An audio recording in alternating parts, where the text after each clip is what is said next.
Media మిత్రులందరికీ కూడా ధన్యవాదాలు తెలియజేసుకుంటూ జూన్ 4వ తారీఖు రోజు ఫలితాలు వచ్చినప్పటి నుంచి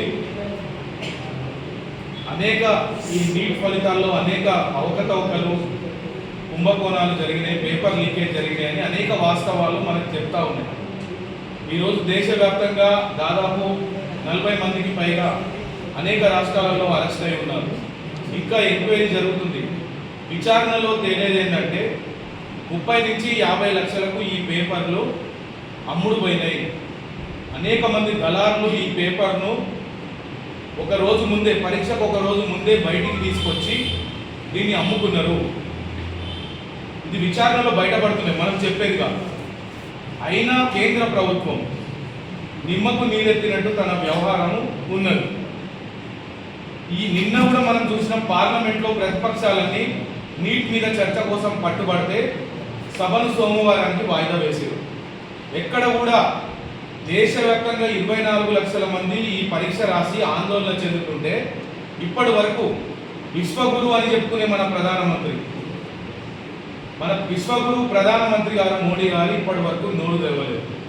ఒకవైపు విద్యాశాఖ మంత్రి ధర్మేంద్ర ప్రధాన్ 1-2 చోట్ల జరిగినాయి అంటారు. రాష్ట్రపతి ప్రసంగంలో నీటు నిందితులను కఠినంగా శిక్షిస్తామంటారు. నెట్ పరీక్ష లీక్ అయిందని ఆ పరీక్షను రద్దు చేశారు. నీట్ పరీక్ష కూడా లీక్ అయిందని ఇన్ని వాస్తవాలు బయటపడ్డ తర్వాత ఎందుకు కేంద్ర ప్రభుత్వం మౌనంగా ఉంటుంది? ఎందుకు మౌనంగా ఉంటుందంటే అనేక చోట్ల ఈ లీకేజీలో బీజేపీ నాయకుల హస్తం ఉంది కాబట్టి, ఈ కుంభకోణం మొత్తం బయటికి వస్తుంది కాబట్టి వీళ్ళ 10 సంవత్సరాల పరిపాలనలో 70కి పైగా పేపర్లు లీక్ అయ్యాయి. పేరుకు విశ్వగురు అని చెప్పుకుంటాడు. ప్రభుత్వం విఫలం చెందినప్పుడు మౌనమునిలాగా నరేంద్ర మోడీ ఈ దేశ ప్రధాని నోరు విప్పడు. మరి ఇలాంటి ప్రధాని దేశంలో ఉన్న 24 లక్షల మంది విద్యార్థులు ఆందోళన చెందుతుంటే ఈ మౌనం వీడని ప్రధానమంత్రికి సిగ్గులేనని మేము ఈ సందర్భంగా ప్రశ్నిస్తున్నాం. అదేవిధంగా ఈ రాష్ట్రంలో 8 మంది, మన రాష్ట్రంలో 8 మంది గెలిచిన ఎంపీలు, ఏ ఒక్క ఎంపీ కూడా నోరు తెరవడు. మన తెలుగు రాష్ట్రాల్లో 2 లక్షల మంది రాశారు ఈ ఎగ్జామ్. అదేవిధంగా 2 కేంద్ర మంత్రులు ఉంటారు, కిషన్ రెడ్డి గారు ఉంటారు, బండి సంజయ్ గారు ఉంటారు. ఒక ఆయన బేగంపేట ఎయిర్పోర్ట్లో దిగగానే బీజేపీ ఆఫీస్ దాకా గంటలు ర్యాలీ పెట్టుకుంటాడు. ఒక ఆయన శంషాబాద్ ఎయిర్పోర్ట్ నుంచి బీజేపీ ఆఫీస్ వరకు పెట్టుకుంటాడు. కానీ విద్యార్థుల గురించి మాట్లాడడానికి వీళ్ళకు టైం లేదు. కాబట్టి వాళ్ళ ఇల్లు ముట్టడించడం అయినా స్పందన లేదు. కాబట్టి 1వ తారీఖు రోజు రాజ్భవన్ గవర్నర్ ఆఫీస్ ఏదైతే ఉందో రాజ్భవన్ ముట్టడికి మేము బయలుదేరుతా ఉన్నాం.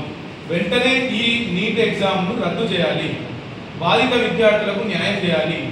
ఈ పరీక్ష నిర్వహించినటువంటి ఎన్టీఏ 2017లో ఈ ఎన్టీఏను ఏర్పాటు చేసిండు నరేంద్ర మోడీ. ఏర్పడ్డప్పటి నుంచి దీని మీద అనేక అవకతవకలు.